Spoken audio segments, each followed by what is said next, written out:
ওয়ালাইকুম মিস। ওয়ালাইকুম আসসালাম। আনিশা, তারপরে কে জয়েন করেছো? সামিয়া, তাসনিয়া। হ্যাঁ, কেমন আছো তোমরা সবাই? মিস আলহামদুলিল্লাহ, আপনি কেমন আছেন? হ্যাঁ, ভালো। তোমাদের তো ঈদের বন্ধন শুরু হয়ে গিয়েছে, কি অবস্থা তোমাদের? কি গরু টরু কিনেছো নাকি পরে কিনবা আর কি আরো?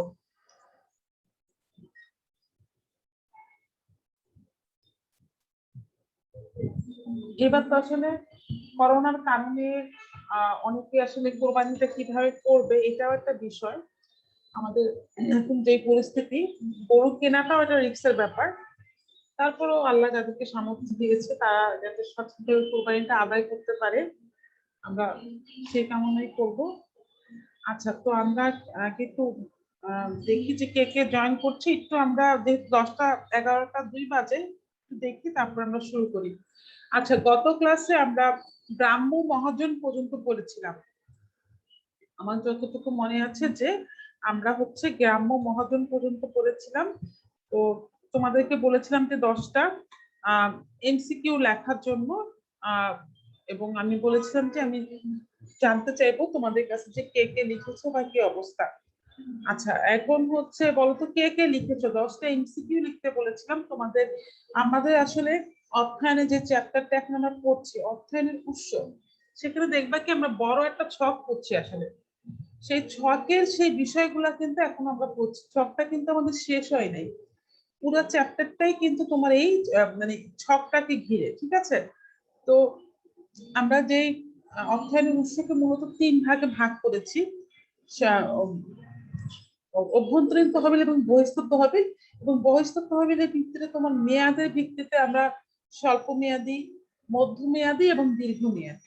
তো এই যে স্বল্প মেয়াদী যে উৎসগুলো আছে আমরা সেগুলারই মোটামুটি শেষ করেছিলাম গত ক্লাসে গ্রাম্য মহাজন দিয়ে। স্বল্প মেয়াদী যে 2টা উৎস আছে, একটা হচ্ছে প্রাতিষ্ঠানিক আর একটা অপ্রাতিষ্ঠানিক। তো গত ক্লাসে 22 পৃষ্ঠায়, আমার বইয়ের 22 পৃষ্ঠায় গ্রাম্য মহাজন পর্যন্ত আমরা পড়েছি। এবং গ্রাম্য মহাজন হচ্ছে স্বল্প মেয়াদী শেষ টপিক। আচ্ছা, তো এখন মোটামুটি 5 বেজে গিয়েছে। আনিশা, লিখেছো তুমি? এমসিকিউ লিখেছো? 10টা এমসিকিউ লিখতে বলেছিলাম।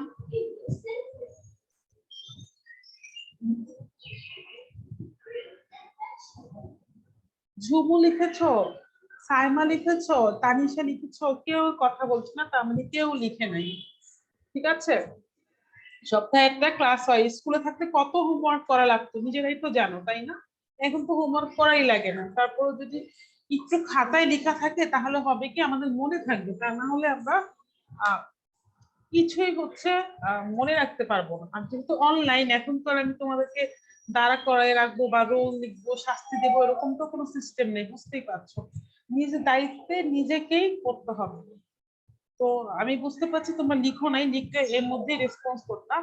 আচ্ছা, যাই হোক, তাহলে এটা লিখে ফেলবা। আমি হচ্ছে পরবর্তী যে টপিকস মধ্যমেয়াদী শুরু করে দেই ঈদের পরে। মানে ঈদের আগে এটা আমাদের লাস্ট ক্লাস। ঈদের পরে আমি যে পর্যন্ত পড়িয়েছি তার উপরে একটা পরীক্ষা হবে। কি বললাম? ঈদের পরে যে ক্লাসটা হবে সেই ক্লাসটাতে আমি যেই পর্যন্ত আজকে পড়াবো আর কি, সেই পর্যন্ত এই চ্যাপ্টারের উপরে একটা পরীক্ষা হবে। সেটা হচ্ছে ছোট ছোট শর্ট কোশ্চেনের উপরে। ঠিক আছে, তাহলে সবাই প্রিপারেশন নিয়ে ফেলবা। আমি তাহলে শুরু করে দিচ্ছি।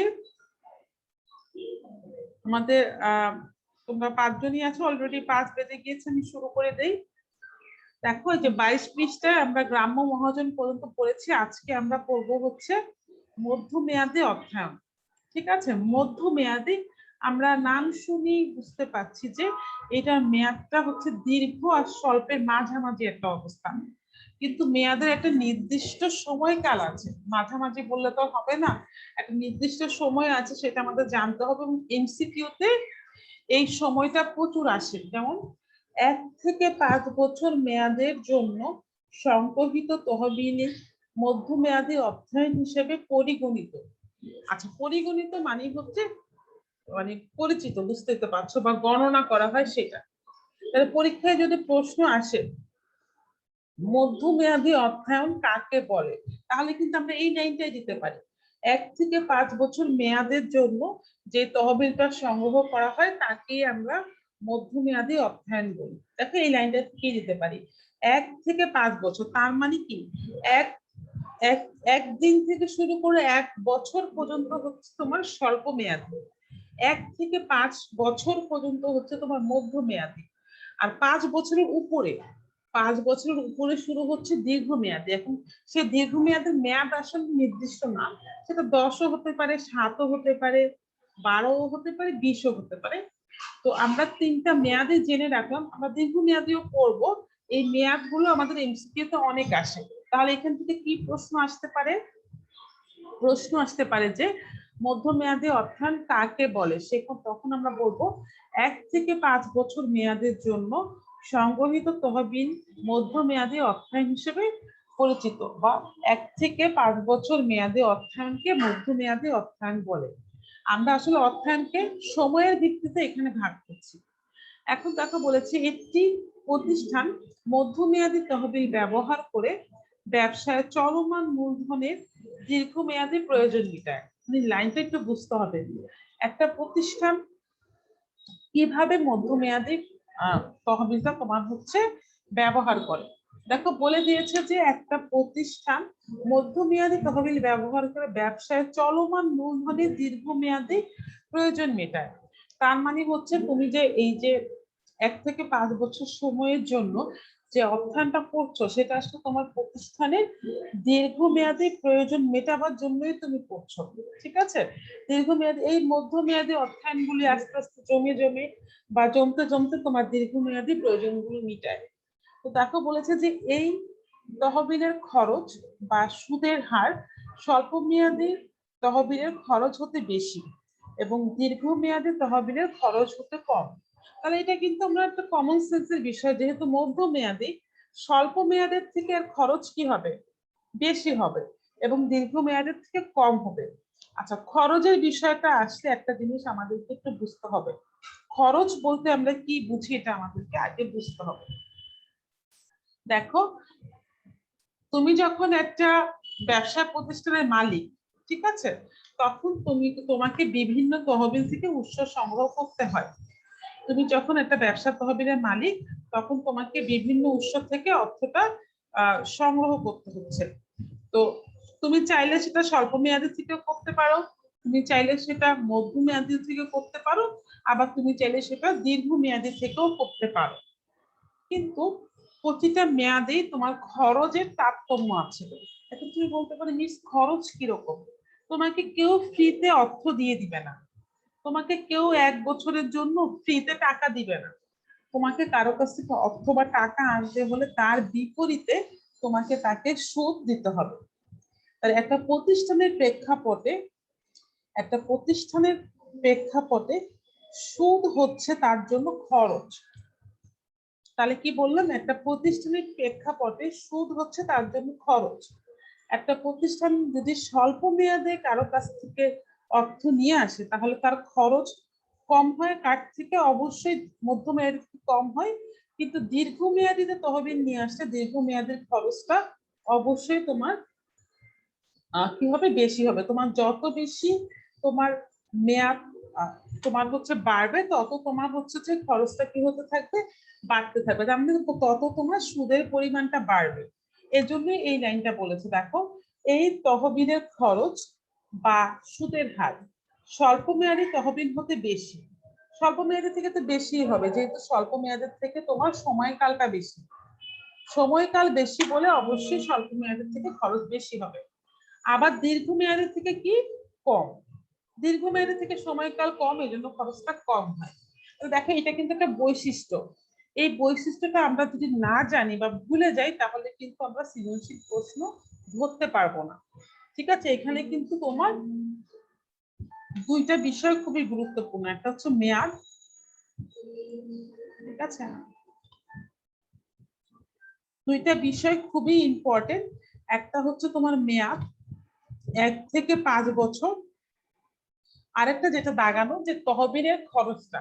এই দুইটা দিয়ে তোমাকে উদ্দীপককে বুঝতে হবে যে এটা মধ্যমেয়াদী অর্থায়ন সম্পর্কে, ওয়ালাইকুম আসসালাম, মধ্যমেয়াদী অর্থায়ন সম্পর্কে বলা হয়েছে।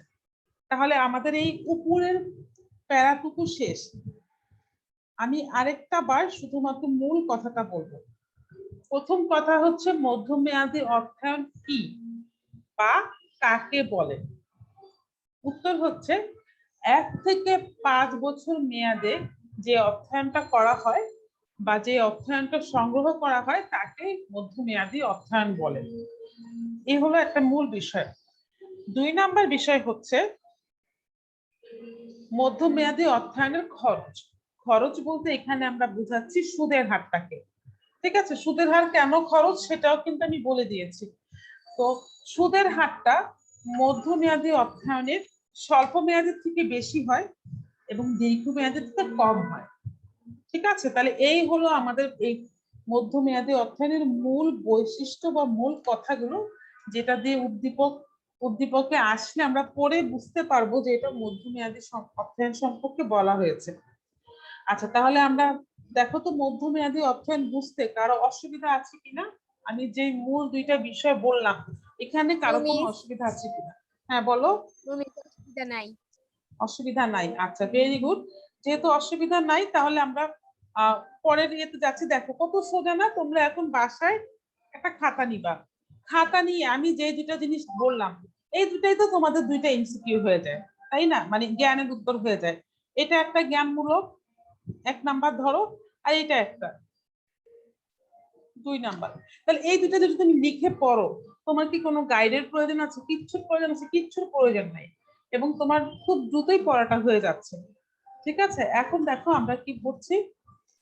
বিভিন্ন বৈশিষ্ট্য ভেদের উৎস আলোচনা করা হলো। তাহলে আমরা এখন জানবো যে কি কি উপায়ে একটা ব্যবসায়ী মধ্যমেয়াদে অর্থায়নটা সংগ্রহ করতে পারে। ঠিক আছে, আমরা চলে যাচ্ছি যে কি উপায়ে একটা ব্যবসায়ী মধ্যমেয়াদে অর্থায়নটা সংগ্রহ করতে পারে। তোমরা চ্যাট বক্সে রোলগুলা দিয়ে দিবা, অনেকেই দিয়ে দিয়েছো অলরেডি, তোমরা সবাই সিস্টেম জেনে গিয়েছো। এখন আমি অ্যাটেন্ডেন্সটা এক পেকে নিয়ে নিব, তোমরা রোলগুলো দিয়ে দিও। আচ্ছা, এখন আসে যে আমরা ব্যবসা করতে গেলে মধ্যমেয়াদে টাকা কোনখান থেকে পাবো। দেখো, প্রথম যে উৎসটা বা সোর্স আমাদের মাথায় চলে আসে সেটা হচ্ছে বাণিজ্যিক ব্যয়। আমাদের 1 থেকে 5 বছর মেয়াদে যে টাকাটা প্রয়োজন, এর সবচেয়ে বড় উৎস যোগানদাতা হচ্ছে বাণিজ্যিক ব্যাংক। ঠিক আছে, আমরা এখন বাণিজ্যিক ব্যাংক থেকে প্রদত্ত ঋণ এই উৎসটা করব। বাণিজ্যিক ব্যাংকগুলো যে সমস্ত ঋণ মধ্যমেয়াদের জন্য প্রদান করে তা সাধারণত জামানতের বিপরীতে দেওয়া হয়। এতদিনে জামানত কি আমরা সবাই জেনে গিয়েছি। ঠিক আছে, একদম প্রথম অধ্যায় থেকে কিন্তু জামানতের বিষয়টা আমরা সবাই ক্লিয়ার হয়ে গিয়েছি। তাহলে ব্যাংক থেকে আমাদের যদি মধ্যমেয়াদে অর্থায়ন নিতে হয় বা অর্থ নিতে হয়, তাহলে তার বিপরীতে আমাদেরকে অবশ্যই কোনো জামানত দিতে হবে। স্বল্প মেয়াদে অর্থায়ন কিন্তু সবসময় জামানতের প্রয়োজন হয় না। আমরা কিন্তু আগের ক্লাসগুলোতেই দেখেছি যে স্বল্প মেয়াদে তো যেহেতু সময় কম, অনেক সময় জামানত ছাড়াই ব্যাংক আমাদের ঋণ দেয়, কিন্তু মধ্যমেয়াদিতে সময়টা বেশি, 1 থেকে 5 বছর। সেই ক্ষেত্রে জামানত রেখেই ব্যাংক আমাদেরকে ঋণ দেয়। দেখো বলেছে জামানত হিসেবে ব্যাংক কি কি রাখে। জামানত হিসেবে চলতি মূলধন অথবা স্থায়ী সম্পত্তিও ব্যবহারযোগ্য। আচ্ছা, তাহলে চলতি মূলধন জামানত হিসেবে কি কি ব্যবহারযোগ্য? চলতি মূলধন অথবা স্থায়ী সম্পত্তি। চলতি মূলধন কি? এই যে আমাদের ব্যবসায় যে সমস্ত জিনিসগুলো দৈনন্দিন কাজে আসতেছে, যেমন ধরো তোমার কোনো হতে পারে আমাদের মজুদ পণ্য, বা হতে পারে আমাদের ব্যবসায় তোমার হচ্ছে গোডাউনে যে সমস্ত মালামাল আছে, বা হতে পারে তোমার নগদ নগদ কোনো সম্পত্তি বা স্বর্ণ অলংকার। ঠিক আছে, বা তোমার হচ্ছে যে শেয়ার সার্টিফিকেট, মানে যেগুলো তুমি ইজিলি ভাঙাতে পারবা বা ইজিলি বিক্রি করতে পারবা, সেগুলো হচ্ছে তোমার চলতি মূলধন। আর স্থায়ী সম্পত্তি তো আমরা সবাই বুঝি, যেমন ফ্যাক্টরি বা জমি, বাড়ির দলিল বা ফ্যাক্টরির দলিল, বা তোমার স্থায়ী সম্পত্তি যেগুলো আছে, যেমন ফ্যাক্টরির ক্ষেত্রে দামি যন্ত্র অংশ। ঠিক আছে, যেমন একটা গার্মেন্টস ফ্যাক্টরিতে দামি দামি মেশিন, এগুলো কিন্তু তোমার স্থায়ী সম্পত্তি। তাহলে তুমি ব্যাংক থেকে ঋণ নিতে গেলে তুমি চলতি সম্পত্তি বা চলতি মূলধনও জামানত রাখতে পারো, আবার চাইলে স্থায়ী সম্পত্তিও জামানত রাখতে পারো। এটা জামানত বা জিম্মায় রেখে, আমরা সহজ কথায় বলি বন্ধক রেখে, ব্যাংক থেকে আমাদেরকে মধ্যমেয়াদেতে ঋণ নিতে হবে। এই যে মধ্যমেয়াদেতে ঋণ নিচ্ছে, এটাই তো আমাদের মধ্যমেয়াদী অর্থায়ন। ঠিক আছে, এখন দেখো পরবর্তী লাইনটা বলেছে, বেশি পরিমাণে ঋণ প্রদান একটি বাণিজ্যিক ব্যাংকের জন্য ঝুঁকিপূর্ণ হতে পারে। ফলে বেশি পরিমাণে ঋণ প্রদানের ক্ষেত্রে অনেকগুলো বাণিজ্যিক ব্যাংক একত্রিত হয়ে সিন্ডিকেশন প্রক্রিয়ায় দলগত ব্যাংকিং পদ্ধতির মাধ্যমে বড় আকারের ঋণ প্রদানের ঝুঁকি গ্রহণ করে। আচ্ছা, তাহলে এটা একটু বোঝানো লাগবে। প্রথমেই আমাদেরকে বুঝতে হবে যে এই সিন্ডিকেশন জিনিসটা কি।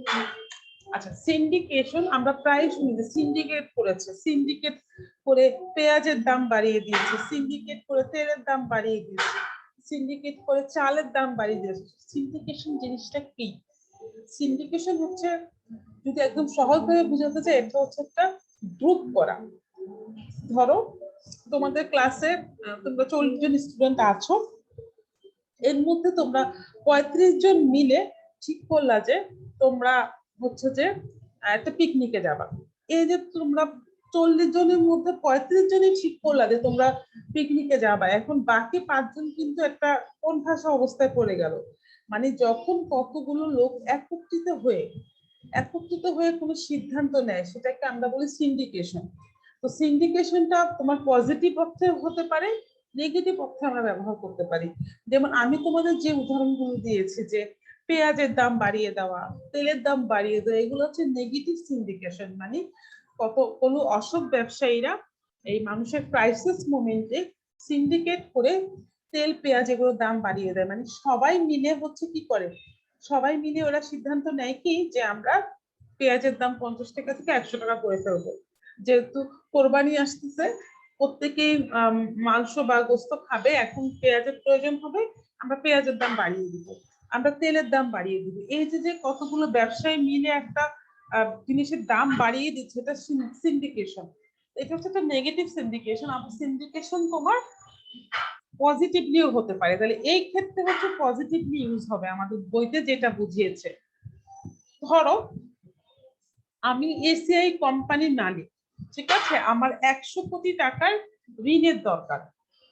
এখন আমি সোনালী ব্যাংকে গিয়েছি 100 কোটি টাকা ঋণের জন্য, সোনালী ব্যাংকে গেলাম, তো সোনালী ব্যাংক চাচ্ছে আমাকে, হ্যাঁ বলো, কিছু বলতে চেয়েছো? আমি এখন সিন্ডিকেশনটা বোঝাচ্ছি, আমি নেগেটিভ সিন্ডিকেশনটা বুঝিয়েছি তোমাদের বইয়ের বাইরে, এখন আমি পজিটিভ সিন্ডিকেশনটা বুঝাবো তোমাদের বইয়ের আলোকে। কিভাবে ব্যাংকগুলো সিন্ডিকেশনের মাধ্যমে ঝুঁকিকে কমাতে পারে সেটা আমি আলোচনা করছি। নেগেটিভটা তো সবাই বুঝে গিয়েছি, কারণ প্রতিনিয়ত খবরে আমরা সিন্ডিকেশন বা সিন্ডিকেট এই শব্দটা অনেক শুনে থাকি। এখন আমরা দেখবো কিভাবে পজিটিভলি সিন্ডিকেশনটা তোমার হয়। কি বলছিলাম, যে ধরো আমি এসিআই কোম্পানির মালিক, আমার 100 কোটি টাকা ঋণের প্রয়োজন। তো আমি কি করলাম, সোনালী ব্যাংকে গিয়েছি 100 কোটি টাকা ঋণের জন্য।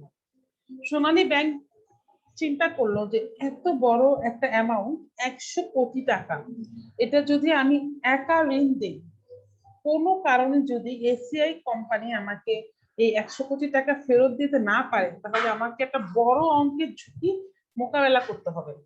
তখন সোনালী ব্যাংক সিদ্ধান্ত নিল, ঠিক আছে, তাহলে আমরা সিন্ডিকেট করি। মানে আমরা 4-5টা ব্যাংক মিলে দল গঠন করে বা দলগত ভাবে এই 100 কোটি টাকা আমরা এসিআই কে ঋণ দিব। তাহলে সোনালী ব্যাংক কি করলো, ধরো আরো 2টা ব্যাংকের সাহায্য নিল। ধরো সোনালী ব্যাংক তোমার আর কোন কোন ব্যাংক হতে পারে, ধরো উত্তরা ব্যাংকে নিল, আর হচ্ছে তোমার প্রাইম ব্যাংকে নিল। তাহলে কয়টা ব্যাংক হয়ে গেল? 3টা bank, Sonali bank, Uttara bank, prime bank. আর ধরো আরেকটা ব্যাংকে নিয়ে নিল, সেটা হচ্ছে তোমার এসএসবিসি ব্যাংক। তাহলে এখন এই 100 কোটি টাকা তোমার 4টা ব্যাংক মিলে এসিআই কোম্পানিকে দিবে।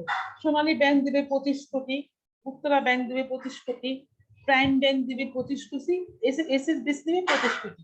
তার মানে দেখো, আগে 100 কোটির যে ঝুঁকিটা, সেটা কিন্তু দলগত প্রক্রিয়ায় বা সিন্ডিকেশনের মাধ্যমে সেই ঝুঁকিটা কমে গেল।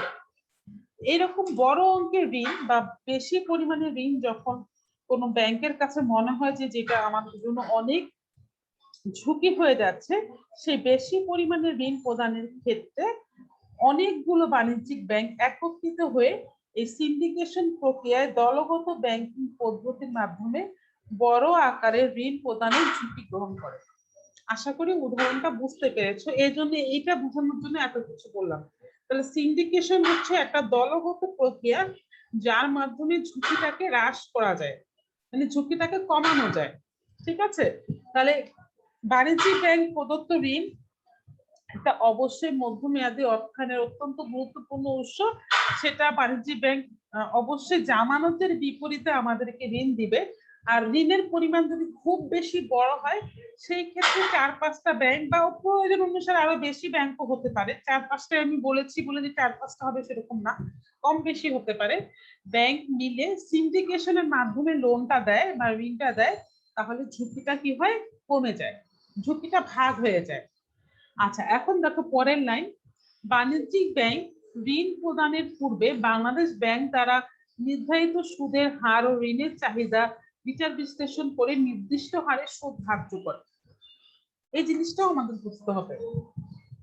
আমি তোমাদের একটু আগে যে 4টা ব্যাংকের নাম বলেছি, Uttara bank, Sonali bank, prime bank, এসএসবিসি bank, 4টাই কিন্তু বাণিজ্যিক ব্যাংক।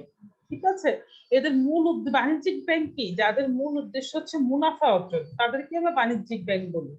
কিন্তু মুনাফা অর্জন কখন হবে একটা ব্যাংকের, যত বেশি আমাদের কাছ থেকে সুদ ওরা নিবে তত ওদের মুনাফা হবে। যত আমাদেরকে ঋণ দিবে, যত আমাদের থেকে সুদ নিবে ততই ওদের মুনাফা হবে। কিন্তু ওরা কিন্তু ওদের ইচ্ছা মতো সুদ নিতে পারবে না। মানে একটা বাণিজ্যিক ব্যাংক ইচ্ছা করলো আমাদের থেকে যে তোমার 50% সুদ নিবে, সেটা কিন্তু পারবে না। ঠিক আছে, পারবে না কেন, কারণ আমাদের দেশে একটা কেন্দ্রীয় ব্যাংক আছে। কেন্দ্রীয় ব্যাংক এই সুদের হারটা নির্দিষ্ট করে দেয়। ঠিক আছে, কেন্দ্রীয় ব্যাংক কি করে, সুদের হার নির্দিষ্ট করে দেয়। কেন সুদের হার নির্দিষ্ট করে, আমি শুধু এইটুকু মার্ক করছি, দেখো। যদি কেন্দ্রীয় ব্যাংক সুদের হার নির্দিষ্ট না করে, তাহলে ব্যাংকগুলো মুনাফার আশায় যার যেরকম ইচ্ছা সেই হারে সুদ নিবে।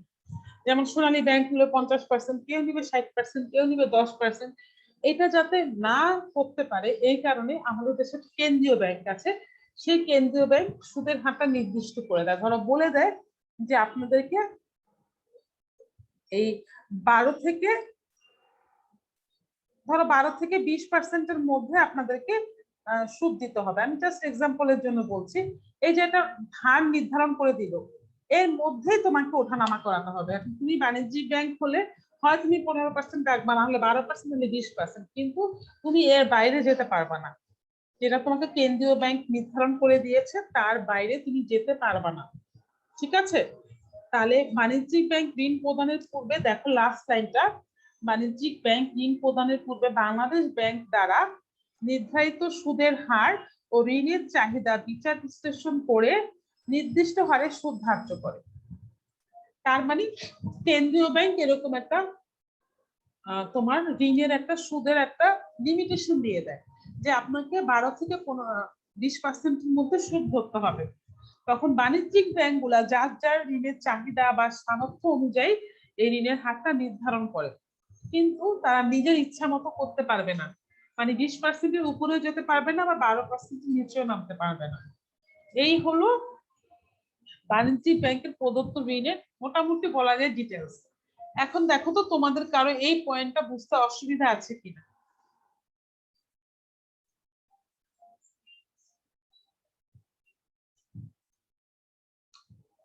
একটু দেখো কারো অসুবিধা আছে কিনা। আমি একটু অ্যাটেন্ডেন্সটা নিয়ে ফেলি, আশা করি সবাই তোমরা চ্যাট বক্সে অ্যাটেন্ডেন্সটা দিয়ে দিয়েছো।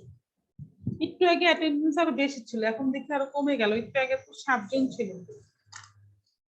তোমাদের কি হয়, এমনিতে কি ঢুকে বের হয়ে যাও নাকি কোনো সমস্যা হয়, সেটাও তো বুঝি না।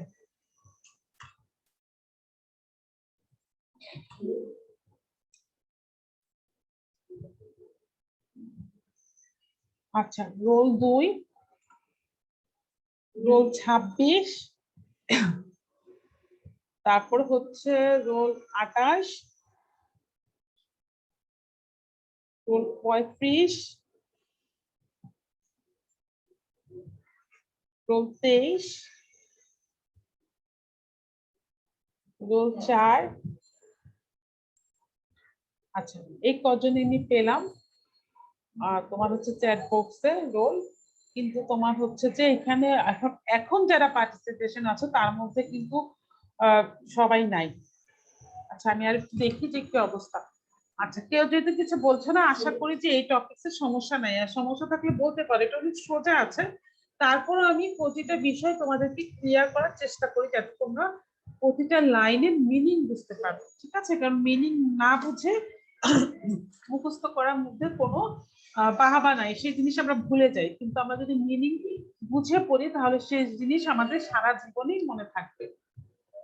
আচ্ছা, তাহলে আমরা পরবর্তী পয়েন্টটাতে চলে যাচ্ছি, সেটা হচ্ছে বিশেষায়িত আর্থিক প্রতিষ্ঠান। আমাদের বাণিজ্যিক ব্যাংকে কারো সমস্যা নাই যেহেতু, তাহলে আমরা পরবর্তী টপিকসে চলে যাচ্ছি। আচ্ছা, খ নম্বরে দেখো বিশেষায়িত আর্থিক প্রতিষ্ঠান। বিশেষায়িত জিনিসটা আগে বোঝা লাগবে। বিশেষ কোনো উদ্দেশ্যে যে প্রতিষ্ঠানগুলো তোমার তৈরি করা হয় সেগুলাকে বলা হচ্ছে বিশেষায়িত তোমার আর্থিক প্রতিষ্ঠান, ঠিক আছে? বিশেষ কোনো উদ্দেশ্য নিয়ে যে প্রতিষ্ঠানগুলো তোমার তৈরি করা হয়। এখন আমরা দেখি ভেতরে কি বলেছে। সাধারণত রাষ্ট্রায়ত্ত খাতে বিশেষ কিছু আর্থিক প্রতিষ্ঠান গড়ে তোলা হয়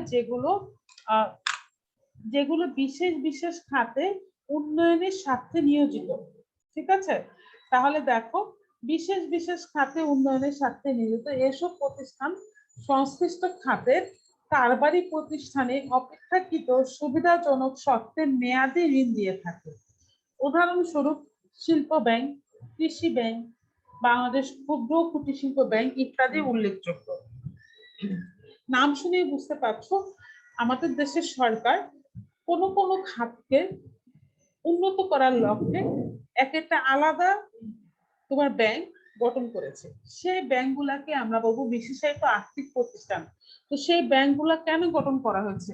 সেই নর্মাল যে বাণিজ্যিক ব্যাংকগুলো আছে তার থেকে এই বিশেষায়িত আর্থিক প্রতিষ্ঠানগুলো তোমাকে অতিরিক্ত সুবিধা দিবে বা বিশেষ সুবিধা দিবে। বিশেষ সুবিধা কি? যেমন ধরো, ঋণের যে সুদের হার সেটা হয়তো কম কম ধরবে, এবং হচ্ছে তোমার ঋণের যে মেয়াদ সেটা তোমাকে বাড়িয়ে দিবে। এটা তার ইচ্ছা মতো করবে না। আমাদের দেশের সবকিছু তদারকি করার জন্য কেন্দ্রীয় ব্যাংক আছে। বিশেষায়িত আর্থিক প্রতিষ্ঠান ও কেন্দ্রীয় ব্যাংকের নির্দেশ বলে এগুলা করে।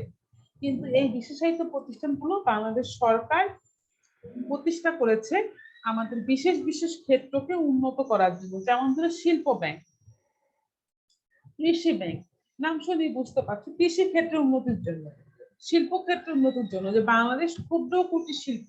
তো এই এই বিশেষ বিশেষ খাতে উন্নতির জন্য বিশেষ যে আর্থিক প্রতিষ্ঠান বা ব্যাংক প্রতিষ্ঠা করা হয়েছে সেগুলোও মধ্যমেয়াদীতে মানুষকে অর্থায়ন করে থাকে, ঠিক আছে? তাহলে আমাদের মধ্যমেয়াদী অর্থায়নের 2 নাম্বার পয়েন্ট হচ্ছে বিশেষায়িত আর্থিক প্রতিষ্ঠান, যেগুলো একটা বিশেষ, যেমন ধরো তুমি কৃষক, তোমার তোমার জমিতে সার বা হচ্ছে তোমার জমিতে কীটনাশক প্রয়োগের জন্য তোমার ঋণের প্রয়োজন, এই কৃষি ব্যাংক তোমাকে বিশেষ ঋণ দিবে। তুমি যদি এই ঋণটা বাণিজ্যিক ব্যাংকে নিতে যেত তাহলে বাণিজ্যিক ব্যাংক আবার আগ্রহ দেখাতো না, কৃষি ক্ষেত্রে আমি কেন ঋণ দেবো, এখানে সুদের পরিমাণ কম হয়, এখানে আমার মুনাফা কম হবে। কিন্তু তুমি এই বাণিজ্যিক ব্যাংকগুলোর এই অসুবিধাটা দূর করার জন্য সরকার বিশেষ বিশেষ ক্ষেত্রে সাহায্য প্রদানের উদ্দেশ্যে এই বিশেষায়িত আর্থিক প্রতিষ্ঠানগুলো তৈরি করেছে। তাহলে এই গেল আমাদের বিশেষায়িত আর্থিক প্রতিষ্ঠান, যেগুলোর মধ্যে কতগুলো উদাহরণ দিয়েছে। শিল্প ব্যাংক, কৃষি ব্যাংক, বাংলাদেশ ক্ষুদ্র কুটির শিল্প ব্যাংক, এগুলো আমাদের এমসিকিউর জন্য কিন্তু কাজে লাগবে। কয়েকটি বিশেষায়িত আর্থিক প্রতিষ্ঠানের উদাহরণ, এগুলো আমরা মুখস্থ করে ফেলবো। এখন আমরা 3 নাম্বার পয়েন্ট, যেটা বেসরকারি প্রতিষ্ঠান। বেসরকারি প্রতিষ্ঠান কি? বেসরকারি প্রতিষ্ঠান তো আমরা জানি যেগুলো ব্যক্তি উদ্যোগে বা বেসরকারি পর্যায়ে প্রতিষ্ঠিত দেশের উন্নয়নের জন্য কাজ করছে। তো সেরকম প্রতিষ্ঠানই হচ্ছে দেখো বেসরকারি প্রতিষ্ঠান। বাংলাদেশে বেশ কিছু এনজিও বেসরকারি প্রতিষ্ঠান হিসেবে কর্মরত আছে, যেগুলো ব্যবসা প্রতিষ্ঠানকে মধ্যমেয়াদীতে ঋণ প্রদান করে থাকে। আমরা প্রত্যেকেই এনজিও নাম শুনেছি। এনজিও কি আসলে? সরি ম্যাম, এনজিও হচ্ছে একটা অবশ্যই বেসরকারি প্রতিষ্ঠান যেগুলো মানুষকে মধ্যমেয়াদীতে ঋণ দিয়ে সাহায্য করে থাকে। এরকম কিছু এনজিও বা বেসরকারি প্রতিষ্ঠানের নাম দিয়ে হয়েছে। দেখো, প্রথমে বলেছে মাইডাস, ব্র্যাক, গ্রামীণ ব্যাংক প্রভৃতি। তাহলে এই যে যে নামগুলো না, নামগুলো খুব ইম্পর্টেন্ট।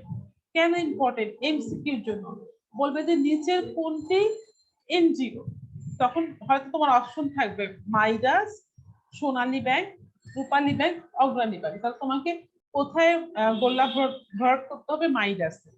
তুমি যদি মাইডাস যেটা এনজিও এটা যদি না জানো তাহলে তুমি ভুল করে ফেলবা। ঠিক আছে, এই জন্য আমি তো মাইডাস উদাহরণ দিলাম। এরকম আমাদের এই তিনটাই আসতে পারে। তার মানে মাইডাস, ব্র্যাক, গ্রামীণ ব্যাংক এগুলো হচ্ছে কি এনজিও। এনজিও মানে কি? যেগুলা বেসরকারি উদ্যোগে মধ্যমেয়াদীতে ঋণ দেওয়ার জন্য যে সমস্ত প্রতিষ্ঠান তৈরি হয়েছে সেগুলো হচ্ছে তোমার এনজিও। আর বিশেষায়িত যে আর্থিক প্রতিষ্ঠান এগুলো হচ্ছে সরকারি উদ্যোগে প্রতিষ্ঠিত। আর বাণিজ্যিক ব্যাংক সেটা সরকারিও হতে পারে, সেটা বেসরকারিও হতে পারে। ঠিক আছে, যেমন সোনালী ব্যাংক বাণিজ্যিক ব্যাংক, কিন্তু এটা সরকারি।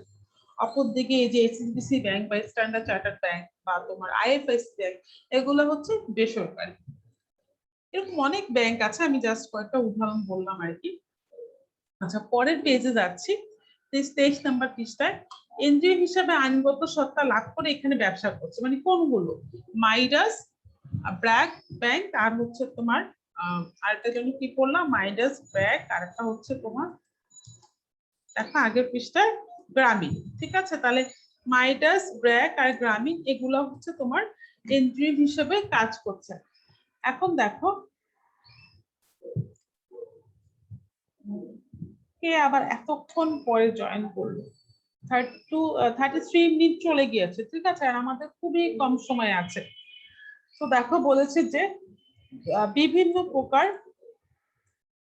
এসব প্রতিষ্ঠান তহবিল প্রদান ছাড়াও পরামর্শ প্রদান বা পরামর্শ দান, প্রশিক্ষণ দান, দক্ষতা বৃদ্ধিকরণ প্রভৃতি ব্যাপারে কারবারি প্রতিষ্ঠানকে সাহায্য করে থাকে। তাহলে আমরা কি জানলাম?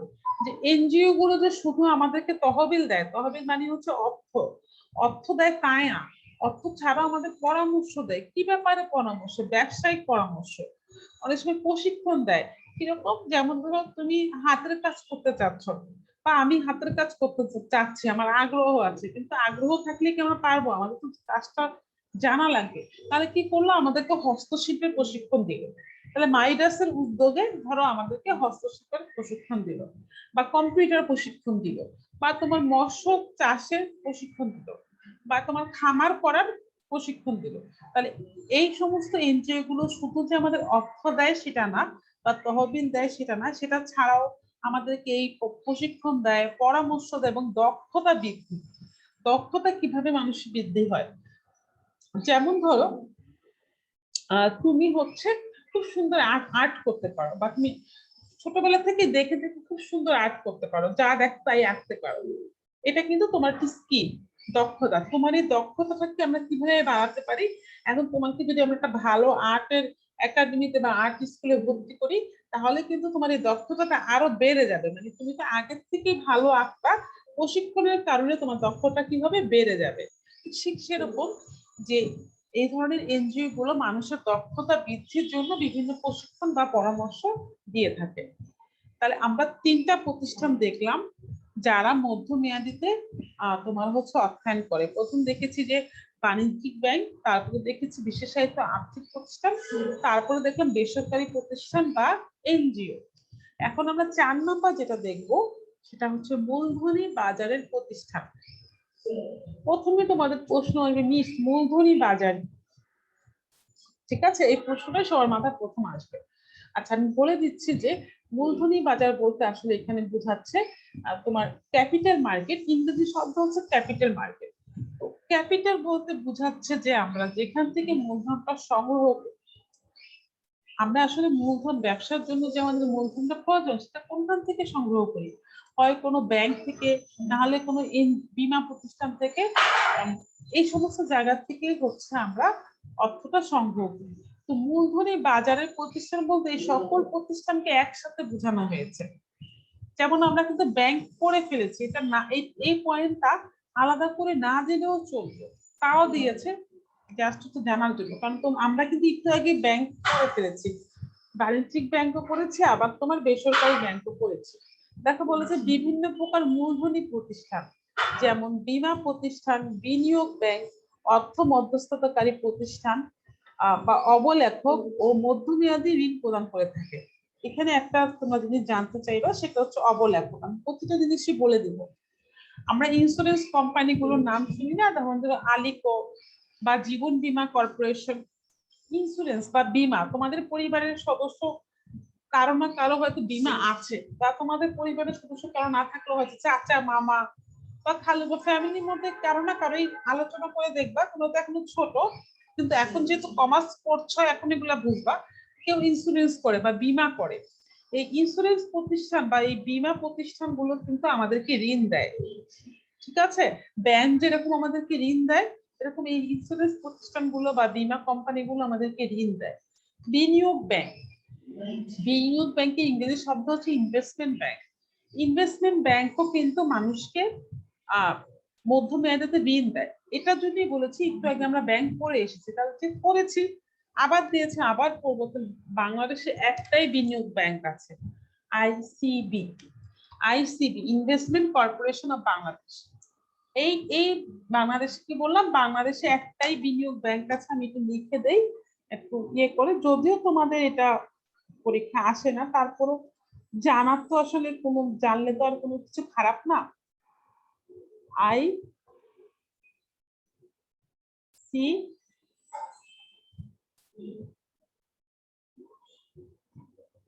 ডি, আইসিবি কি, ইনভেস্টমেন্ট কর্পোরেশন অফ বাংলাদেশ। এই প্রতিষ্ঠানটা বাংলাদেশে একমাত্র বিনিয়োগ ব্যাংক হিসেবে কাজ করে। তাহলে এই বিনিয়োগ ব্যাংক থেকেও কিন্তু আমরা মধ্যমেয়াদীতে ঋণ পেয়ে থাকি। মধ্যমেয়াদী কিন্তু এতক্ষণ আমরা সবাই জেনে গিয়েছি 1 থেকে 5 বছর। 1 থেকে 5 বছর মেয়াদী যে ঋণ, সেটা আমাদেরকে বীমা প্রতিষ্ঠান দিয়ে থাকে, বিনিয়োগ ব্যাংক দিয়ে থাকে, এবং অর্থ মধ্যস্থতাকারী প্রতিষ্ঠান ব্রাকেটে দিয়েছে অবলেখক। অবলেখককে আমি বুঝিয়ে দিচ্ছি। অবলেখক হচ্ছে এমন একটা প্রতিষ্ঠান যে কমিশনের বিনিময়ে অন্য প্রতিষ্ঠান বা ব্যক্তির শেয়ার বিক্রি করে দেয়। আচ্ছা, আমি এটা একটা উদাহরণ দেই। ধরো তুমি, ধরো আনিশার কথাই বলি, আনিশা শেয়ার বিক্রি করতে চাচ্ছে, কিন্তু আনিশার এত সময় নাই যে ও শেয়ার বিক্রি করবে, বা আনিশা আসলে শেয়ার বিক্রি করার প্রসেসও জানে না। চাইলেই তো শেয়ার বিক্রি করা যায় না, শেয়ার বিক্রি করার বিভিন্ন প্রসেস আছে। তো আনিশা তো এত কিছু জানে না, ওর সময়ও নাই। তো ও কি করলো, ও আমাকে বললো, আমি একজন মধ্যস্থতাকারী প্রতিষ্ঠান, ও আমাকে বললো যে আপনি আমার শেয়ার গুলা বিক্রি করে দেন, আমি আপনাকে একটা শেয়ারে 5 টাকা করে কমিশন দিব। তাহলে আমি কি হয়ে গেলাম বলতো, আমি হয়ে গেলাম অবলেখক। মানে যেই প্রতিষ্ঠান বা যেই ব্যক্তি, সেটা প্রতিষ্ঠানও হতে পারে ব্যক্তিও হতে পারে, যেই ব্যক্তি বা প্রতিষ্ঠান কমিশনের বিনিময়ে অন্য ব্যক্তি বা প্রতিষ্ঠানের শেয়ার বিক্রি করে দেয়, তাকে অবলেখক বলে। আমি আবার রিপিট করছি, যে ব্যক্তি বা প্রতিষ্ঠান কমিশনের বিনিময়ে অন্য ব্যক্তি বা প্রতিষ্ঠানের শেয়ার বিক্রি করে দেয়, তাকে আমরা বলি অবলেখক। ঠিক আছে? তাহলে এই অবলেখক যারা আছে তারাও কিন্তু মানুষকে মধ্যমেয়াদীতে ঋণ দিয়ে থাকে। তাহলে অবলেখক ব্যক্তিও হতে পারে, অবলেখক প্রতিষ্ঠানও হতে পারে। তাহলে এই গেল হচ্ছে আমাদের মধ্যমেয়াদী অর্থায়ন। আমাদের ক্লাসের সময় প্রায় শেষ। আমি বলেছি যে তোমাদের যখন মানে অনলাইন ক্লাসটা শুরু হবে ঈদের পরে, তখন আমি পরীক্ষা নিব এই মধ্যমেয়াদী অর্থায়ন পর্যন্ত। ঠিক আছে? একদম এই চ্যাপ্টারের শুরু থেকে মধ্যমেয়াদী অর্থায়ন পর্যন্ত ভালো করে পড়বা। আমি শর্ট কোশ্চেনের উপরে পরীক্ষা নিব। ঠিক আছে? সবাই ভালো থাকবা, সুস্থ থাকবা, সুন্দরভাবে ঈদ করবা, আর আমার জন্য দোয়া করবা। আর তোমাদের জন্য তো আমি সবসময় দোয়া করি। আর সবাই রেগুলারলি ক্লাসে অ্যাটেন্ড করার চেষ্টা করবা। ঠিক আছে মেয়েরা? আল্লাহ হাফেজ। আসসালামু আলাইকুম। ওয়ালাইকুম আসসালামু আলাইকুম মিস। ওয়ালাইকুম